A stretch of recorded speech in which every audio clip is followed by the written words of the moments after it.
बिस्मिल्लाहिर्रहमानिर्रहीम अस्सलाम वालेकुम। हमारे रास्ते में बाज़ रुकावटें फ़िज़िकल नहीं बल्कि ज़हनी होती हैं। जिस जाल या ट्रैप में हम फंस जाते हैं उसको हमारे ख्यालात में बुना होता है। मनफी ख्यालात पर काम कीजिए ताकि आप ज़िंदगी को ऐसा डिज़ाइन कर सकें जैसा आप चाहते हैं। अगर आप अलर्ट नहीं रहेंगे तो माशरा आपको मामूली और एवरेज बना देगा। वो इस काम में महारत रखता है जिन्हें मुकम्मल यकीन हासिल हो जाए कि ज़िंदगी उनके फ़ैसलों से बनती है। सिर्फ वही अपने लिए कुछ बड़ा सोचते हैं। जो शक में पड़े हों वो सिर्फ अपना वक्त ज़ाया करते हैं। तो दोस्तों, आपके साथ एक ऐसी लेडी की सोच शेयर करूंगा जिससे आप ज़रूर मुतासर होंगे।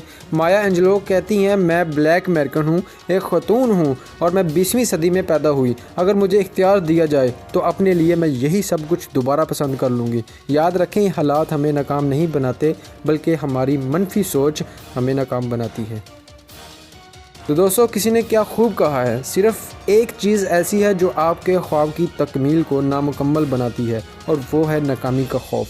तो दोस्तों, अपनी लाइफ में एटीट्यूड को साथ साथ रखो। कैसे? जब आप किसी से मिलें तो आपका मिलने का अंदाज़ ये कह रहा हो कि आपसे मिलकर खुशी हुई।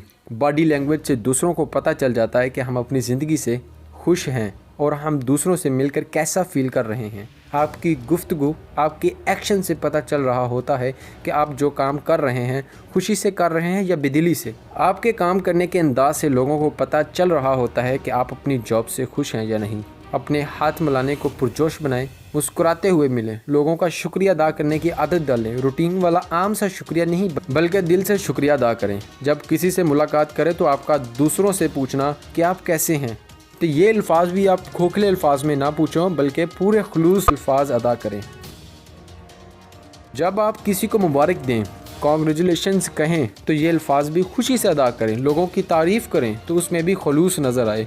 जब आपसे पूछा जाए आप कैसे हैं, कैसी गुजर रही है, तो हमेशा मुस्बत अंदाज और पुरजोश अंदाज में जवाब दें। शानदार, ज़बरदस्त, बहुत अच्छी। तो दोस्तों, स्टीफन किंग कहते हैं, मैं नाकामी पर मिलने वाली हर स्लिप को दीवार पर लगे एक कील पर लटका देता था।